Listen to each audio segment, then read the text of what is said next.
അമ്മേ, ഞാൻ പൂജാമുറിയിൽ വെച്ചിരുന്ന ലോക്കറ്റ് കണ്ടോ? ഏത് ലോക്കറ്റ്? മാളൂന് കൊടുക്കാൻ ഞാൻ വാങ്ങിയ ഡയമണ്ട് ലോക്കറ്റ്. നീ വാങ്ങിയ ലോക്കറ്റ് എന്നോട് എത്ര ചോദിക്കുന്നത്? നീ അത് എന്നെ ഏൽപ്പിച്ചിരുന്നോ? അതല്ല, ഞാൻ ഇന്നലെ പൂജാമുറിയിൽ വെച്ചിരുന്നതാ, ഇപ്പൊ കാണുന്നില്ല. ലക്ഷങ്ങളുടെ വിലയുള്ള ലോക്കറ്റ് നീ നശിപ്പിച്ചല്ലേ? ഞാൻ എന്ത് ചെയ്തെന്നാ?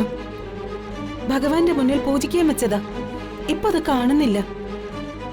അമ്മയോട് മാത്രമേ ഞാൻ അതേപ്പറ്റി പറഞ്ഞിട്ടുള്ളൂ.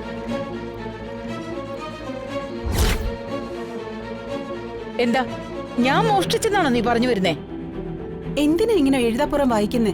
നിന്റെ മനസ്സിൽ എന്താണെന്ന് എനിക്കറിയാം. നിനക്കിപ്പോൾ എന്നെ കള്ളിയാക്കണം അല്ലേ? അതിനുവേണ്ടി മനഃപൂർവ്വം നീ ഉണ്ടാക്കിയ സിറ്റുവേഷൻ അല്ലേ ഇത്? എന്റെ ദൈവമേ, ഇത് വലിയ കഷ്ടായല്ലോ. എന്താ ഇവിടെ? ഏത് സമയം നിങ്ങൾ തമ്മിൽ വഴക്കാണല്ലോ. ഇവിടുത്തെ സമാധാനം കളയുവാണല്ലോ ഇവിടെ ലക്ഷ്യം. അതല്ല മഹിയേട്ടാ, മോക്ക് കൊടുക്കാൻ ഞാൻ വാങ്ങിയ ആ ലോക്കറ്റില്ലേ, അതിപ്പോ കാണുന്നില്ല. അതവിടെ പോയി? അറിയില്ല, പൂജാമുറിയിൽ വെച്ചിരുന്നതാ. ഇവക്കിപ്പോ എന്നെ കളിയാക്കി നിന്റെ അടുത്തുനിന്ന് അകറ്റണം.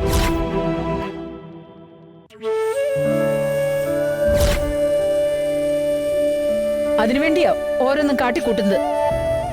അല്ലെങ്കിൽ കുഞ്ഞിന് വാങ്ങിയ ലോക്കറ്റ് പൂജാമുറി വെക്കുന്ന എന്തിനാ? എന്താ ഗൗരി ഇത്?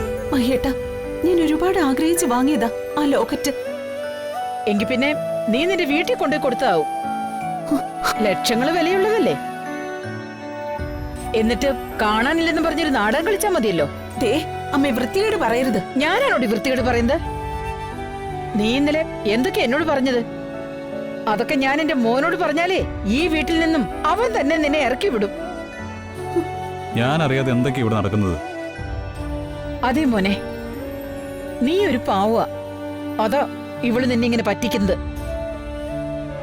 നീ വിഷമിക്കാതിരിക്കാനാ ഞാൻ പലതും നിന്റെ അടുത്തൊന്നും മറച്ചു വെക്കുന്നത്. അത് ശരിയാ, അതുകൊണ്ടാ ഞാൻ ഒന്നും മഹിയേട്ടനെ അറിയിക്കാത്തത്. എന്റെ മക്കൾക്ക് ചെലവിന് കൊടുക്കുന്നത് വരെ ഇവള് കണക്ക് പറഞ്ഞു.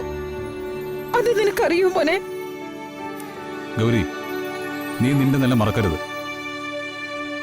രാഹുലും രശ്മിയും എന്റെ കൂടപ്പിറപ്പുകൾ തന്നെയാ. അവരെ മാറ്റി നിർത്തിയ ഒരു വർത്തമാനം നിന്റെ ഭാഗത്തുനിന്ന് ഉണ്ടാവരുത്. അങ്ങനെ ഉണ്ടായാൽ ഞാനത് ക്ഷമിക്കില്ല. മഹിയേട്ടാ, ഞാൻ അങ്ങനെയൊന്നും പറഞ്ഞതല്ല. അമ്മ ഓരോന്നും പറഞ്ഞ് വേദനിപ്പിച്ചപ്പോ അറിയാതെ. വേണ്ട, കൂടുതൽ വിവരിക്കണ്ട. ഇനി ഇങ്ങനെ ഉണ്ടായാൽ പിന്നെ നിനക്ക് എന്റെ ജീവിതത്തിൽ സ്ഥാനം ഉണ്ടാവില്ല.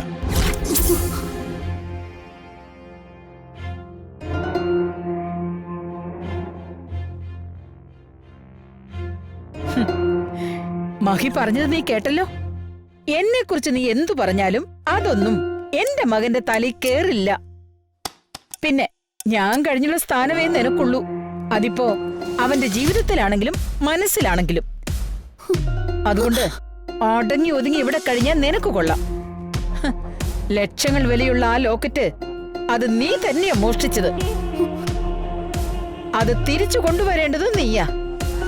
അല്ലെങ്കിൽ ഗൗരി, നീ അനുഭവിക്കും.